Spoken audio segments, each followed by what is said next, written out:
Mars, magpapalakad nga ako ng valid ID sa iyo. Ay, may valid ID ka diyan? Wala. Kaya nga ako magpapalakad sa iyo eh. Ay, kailangan iyon, Mars. Ho. Ay anong ganayon? Bakit kailangan pa ng valid ID? Ay wala nga.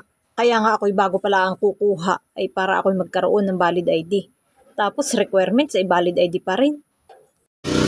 Ay, wala tayong magagawa, Mars. At iyon ang requirements. Ay, pwede ka namang pumunta sa barangay at magpagawa ka ng barangay certification. At pwede na iyon. Iya. Ay naulan pa naman ay pupunta pa akong barangay.